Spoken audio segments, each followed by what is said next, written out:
I've got this love-hate relationship with my indoor rower. I love it because I can watch the monitor and I can see the meters tracking down and I can see exactly how I'm performing.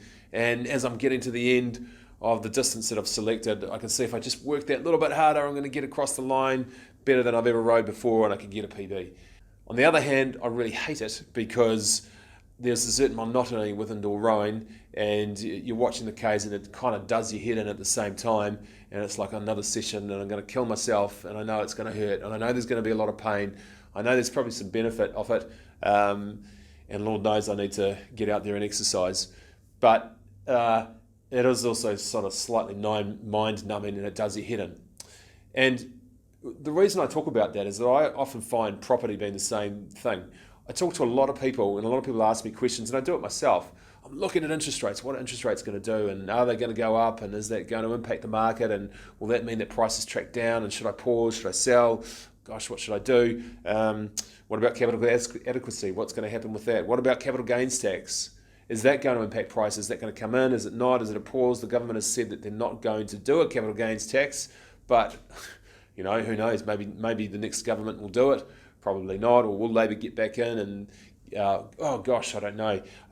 What about the banks? Oh gosh, are they going to introduce even more severe criteria around serviceability? And will that turn the market down? Well, I don't know. Oh, was there a downturn in certain suburbs? So we've just seen that this month has got lower sales volumes. Will that translate into decrease in private prices? Oh my goodness, what's going to happen?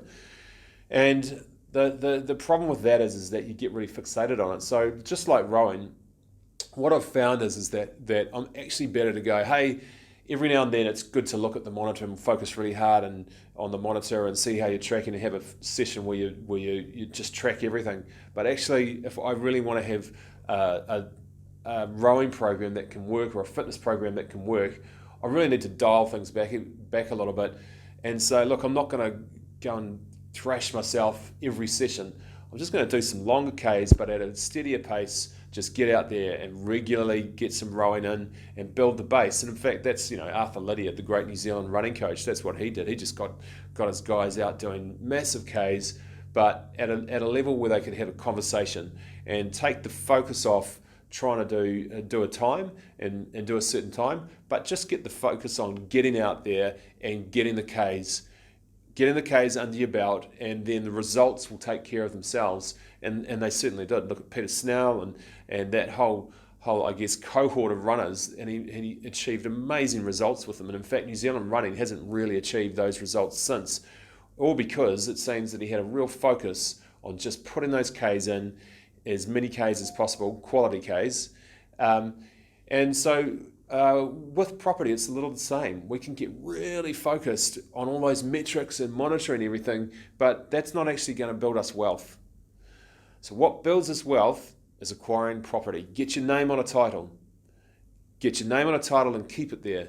Forget about the property. Just forget about it. Ignore it. I'm not saying don't be prudent.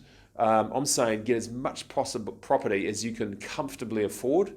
And that is obviously, I'm not saying push yourself beyond the limit and lie awake at night, get to the point where you're lying awake at night and worrying and you've got massive shortfalls that you can't easily and comfortably cover. That's a really important aspect of it. So I'm not ignoring that. I'm a authorised financial advisor and accountant, so that means a lot to me. That's not what I'm really talking about. I'm really talking to the people that are obsessed with monitoring and almost get locked up because they monitor so much that they forget that actually property, the number one principle, the number one success factor with property is just buying it and holding it. Buy great property. Don't buy bad property, but get out there, buy property that is great and hold on to it and ignore those metrics, because you know what? If interest rates go up by 1%, that's not going to stop you making money if you hold property. What is going to stop you making money is if you are not holding great property. You can't go on a train journey if you don't get on a train. You could be sitting there thinking about which train you're going to take or when you're going to take it, but if all those trains leave without you, you're stuffed, you're still at the station.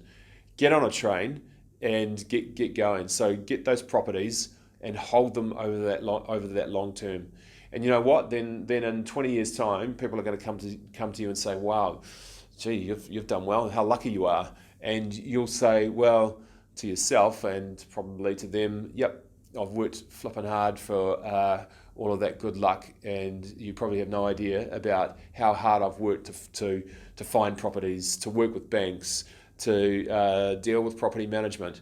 All of that, it does take work. It's a business, but if you buy property, hold it for the long term, history tells us that you'll do really well.